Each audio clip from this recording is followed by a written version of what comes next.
வணக்கம் நண்பர்களே, நான் உங்கள் மாலினி தான் பேசுகிறேன். எப்படி இருக்கீங்க? நல்லா இருக்கீங்களா? சூப்பராக இருப்பீங்க அப்படின்னு சொல்லி நம்பிக்கையோட கதையை வந்து ஆரம்பிப்போமா? ரொம்ப பேசிக்கிட்டு இருக்க வேணாம், டேரெக்டாக கதைக்குள்ள போவோம். அதற்கு முன்னாடி நம்ம சேனலை சப்ஸ்கிரைப் பண்ணாமல் இருந்தீங்கன்னா சப்ஸ்கிரைப் பண்ணுங்கள். வாங்க என்ன கதைன்னு பார்க்கலாம். நம்ம இன்னைக்கு கதையோட ஹீரோயின் பேர் பார்த்தீங்கன்னா கோகிலா தான். எல்லாருமே கோக்கி அப்படின்னு சொல்லிட்டு தான் இவ்வளோ செல்லமாக கூப்பிடுவாங்க அந்த கிராமத்தில்.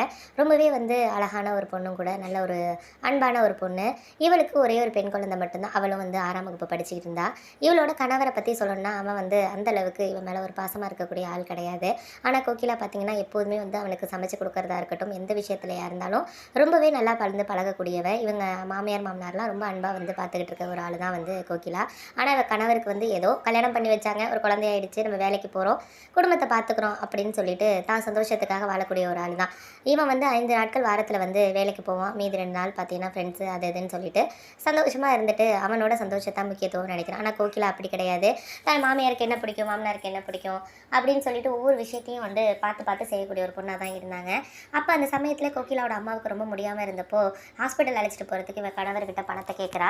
அதுக்கு வந்து எங்கள் அம்மா அப்பாவை பார்க்கலாம், உன் அம்மாவை எதுக்கு நான் பார்க்கணும் அப்படிங்கிற மாதிரி ஒரு சில வார்த்தைகள் வந்து பேச ஆரம்பித்தோன்னே கோகிலாவுக்கு அதிலேருந்து ரொம்பவே வந்து கோவம் வர ஆரம்பிச்சிட்டு, என்னடா இத்தனை நாளாக கிட்டத்தட்ட வந்து 10-12 வருஷமாக வந்து நம்ம இவனுக்காக இவனோட வீட்டு வேலையை செஞ்சுக்கிட்டு இப்படி இருந்தோமே, இன்றைக்கி வந்து நம்ம அம்மாவுக்கு யாரும் இல்லாதப்போ நம்ம அம்மா ஒரு கிராமத்தில் கஷ்டப்படுறாங்க, ஒரு அம்மா மாதிரி தானே அவனுக்கும், ஏதோ ஒரு 500 பணம் கொடுக்குறதுக்கு இவ்வளோ கணக்கு பார்க்குறாங்களே அப்படின்னு சொல்லிட்டு மனசு வருத்தத்தோட பக்கத்து வீட்டு அக்கா கிட்ட வந்து கடன் வாங்கிட்டு அவங்க அம்மாவை போய் பார்த்துட்டு ஹாஸ்பிட்டலில் காமிச்சு விட்டுட்டு வரா. அப்போ தான் வந்து ஒரு மனசுக்குள்ள ஒரு விஷயம் தோணுது, இவன் வந்து எப்படியாவது நம்ம வந்து ஒரு வேலைக்கு போகணும் அப்படின்னு சொல்லிட்டு தோணுது.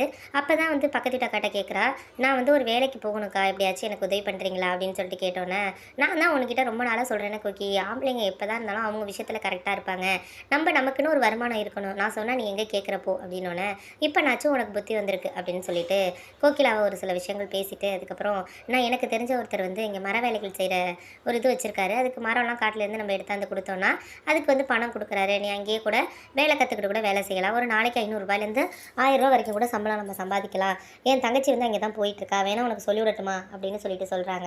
அப்போனா நீங்கள் சொல்லி விடுங்கக்கா, எனக்கு இனிமேல் வீட்டில் இருக்கிறதுங்கிறது எனக்கு பிடிக்கலக்கா, எனக்கு வந்து நல்லா சம்பாதிக்கணும், எங்கள் அம்மாவை வந்து இன்றைக்கி அவர் வந்து முடியாதுன்னு சொன்னார்ல, அப்படி இருக்கிறப்போ நான் வந்து எங்கள் அம்மாவுக்கு தேவையான விஷயங்கள் எல்லாத்தையும் பண்ணுற அளவுக்கு என்னோட நிலைமையை நான் வந்து உயர்த்திக்கணும்க்கா, இருமா அவரோட பணத்தில் நம்பி நம்ம இருக்கக்கூடாது அப்படிங்கிற ஒரு முடிவுக்கு நான் வந்துட்டேன்க்கா அப்படின்னோடனே, சரி சரி விட, அதெல்லாம் பணத்தை பற்றி பேசி ஒன்றும் ஆக போகிறதில்ல, இனிமேல் நடக்க வேண்டியதை பார்ப்போம் அப்படின்னு சொல்லிட்டு மறுநாள் அந்த அட்ரஸ் வாங்கி அவங்க தங்கச்சியோட நம்பரையும் கொடுக்குறாங்க.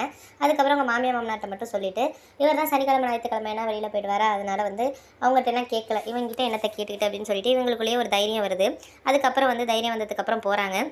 போனதுக்கப்புறம் வந்து அந்த வேலை இதுகிட்ட சொல்கிறாங்க, இது மாதிரி இங்கே இப்படி இல்லாமல் வேலை 4-5 பேர் வேலை பார்க்குறாங்க, ஒரு நாளைக்கு 500 இருந்து ஆரம்பிக்குது சம்பளம், நீங்கள் எவ்வளோ எடுத்துகிட்டு வந்து கொடுக்குறீங்கிறத பொறுத்து தாம்மா அப்படின்னு சொல்கிறாரு.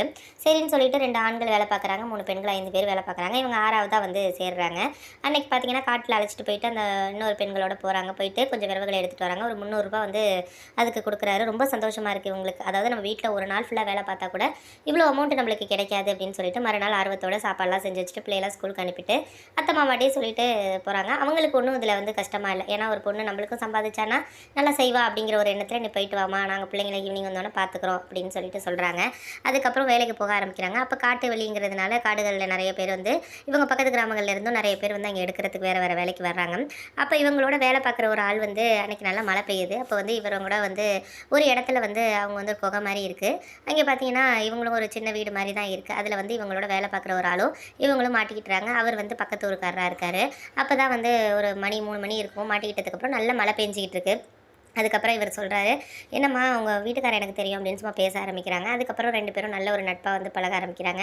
அதுக்கப்புறம் நாட்கள் செல்லுது, ஒரு மாதத்திலேயே நல்லா 2 பேரும் வந்து இவங்களுக்கு அவர் சாப்பாடு எடுத்துகிட்டு போகிறது, அவருக்கு இவங்க சாப்பாடு எடுத்துகிட்டு வருது, அந்த அளவுக்கு 2 பேரும் ஒருத்தருக்கு ஒருத்தர் பிடிச்சிருக்கு. அவர் வந்து தன்னோட கணவர் வயது இருக்கிறதுனால இவங்களுக்கு பழகிறதுல ஒன்றும் கூச்சம் இல்லை, நல்லா வந்து பழகுறாங்க. அதுக்கப்புறம் ஒரு இதில் தான் இவங்களுக்கு தெரியுது, அவங்களோட மனைவி வந்து ஒரு விபத்தில் இறந்துடுறாங்க, 2 பிள்ளைங்களை வச்சுட்டு கஷ்டப்படுறாரு, அவங்க அக்கா தான் வளர்த்துக்கிட்டு இருக்காங்க அப்படின்னு தெரியுது இவங்களுக்கு. தெரிஞ்சதுக்கப்புறம் இன்னுமே இவர் மேலே வந்து ஒரு நல்ல அபிப்பிராயம் வருது. அதுக்கப்புறம் 2 பேருமே சேர்ந்து வரவெடுக்க போகிறது, ரொம்ப ஃப்ரெண்ட்லியாக பேசிகிட்டு இருக்குது அப்படின்ட்டு இருக்காங்க. அப்படி ஒரு சமயத்தில் போகிறப்ப தான் வந்து ஒரு இடத்துல இவங்களோட புடவை வந்து லைட்டாக கிழிஞ்சிருது முள்ளில் மாட்டி. உடனே வந்து அவர் ஒரு சட்டை வச்சுருக்காரு, அதை எடுத்துகிட்டு நீங்கள் புடவை எடுத்துகிட்டு இதை வந்து மாற்றிக்கங்க அப்படின்னு சொல்லிட்டு தன்னோட பையிலேருந்து இதை கொடுக்குறாரு. இல்லை பார்க்குறவங்க என்ன நினைப்பாங்க அப்படின்னோடனே, இதில் என்ன இருக்குது, நீங்கள் சட்டை எடுத்துகிட்டு வந்தேன் என் கணவரோட சட்டைன்னு சொல்லிக்கங்க அப்படின்னு சொல்லிட்டு சொல்கிறாரு. அதுலேருந்து அவரை ரொம்பவே பிடிக்க ஆரம்பிக்குது. 2 பேரும் இன்னுமே நல்ல ஒரு நெருக்கமாக பழக ஆரம்பிக்கிறாங்க. மறுநாள் வந்து அதே ஒரு சட்டையை போட்டுட்டு இவங்க கொடுத்ததுக்கப்புறம், சரி ஏன் இவ்வளோ சீக்கிரம் கொடுக்குறீங்க அப்படின்னோடனே இல்லை சும்மா தான் அப்படிங்கிறாங்க.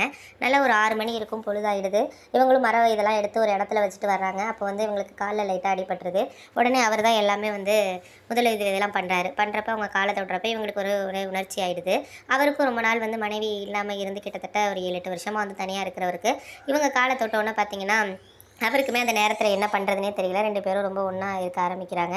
அது ரொம்ப இருட்டின நேரங்கிறதுனால காட்டுப்பகுதிங்கிறதுனால யாரும் வர்றதுக்கு வேலை இல்ல. இவங்க ஒருத்தவங்க அறியாமையே 2 பேரும் அந்த நேரத்தில் ரொம்ப சந்தோஷமாக இருக்கிறாங்க. இவருக்கும் வந்து மனைவி இல்லாமல் இருந்தவருக்கும், இவங்களுக்கும் கணவர் வந்து தன்னை அன்பா பார்த்துக்காத 2 பேருக்கும் வந்து ரொம்ப அந்த நேரம் வந்து ரொம்ப பரிச்சயமான நேரமாயிடுது, நெருக்கமான நேரமாயிடுது. கிட்டத்தட்ட 2 மணி நேரம் 2 பேரும் ரொம்ப சந்தோஷமாக இருந்துட்டு ஒரு 8 மணிக்கு தான் வந்து வர்றாங்க. முதலாளி கேட்குறாரு, "என்னய்யா இவ்வளோ லேட் ஆகுது?" அப்படின்னோன்னே, "இல்லைங்க கொஞ்சம் காட்டு வலி, உங்களுக்கு காலில் அடிபட்டுட்டு" அப்படின்னு சொல்லிட்டு சொல்கிறாங்க. உடனே அப்போ தான் வந்து மறுநாளும் அதே மாதிரி 2 பேரும் சந்தோஷமாக இருக்காங்க. இப்படி சந்தோஷமாக இருந்துட்டு இவங்களோட வாழ்க்கையை வந்து கோகிலா சந்தோஷமாக அனுபவிச்சுக்கிட்டு இருக்கிறாங்க அப்படின்னு தான் சொல்லுவேன்.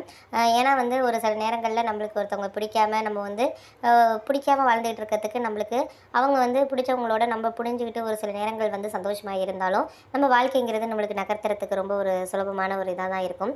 கோகிலாவும் அப்படி தான் தன் கணவனையும் நினச்சிக்கிட்டு இது சரியாக தவறான்னு தெரியல இந்த உறவு இருந்தாலும் தன் கணவனை நினச்சிக்கிட்டு அவர் சந்தோஷத்துக்கு வாழ்கிறப்போ நம்ம ஏன் அந்த நாட்களை வீணடிக்கணும் அப்படின்னு சொல்லிட்டு அவங்க வந்து அவருக்கு ஒருத்தவங்களுக்கு சந்தோஷத்தை கொடுத்துக்கிட்டு இவங்களும் சந்தோஷத்தை ஏற்றுக்கிட்டு இருக்கிற இந்த கதை உங்களுக்கு பிடிச்சிருந்தா மறக்காமல் நம்ம சேனலை சப்ஸ்கிரைப் பண்ணுங்கள்.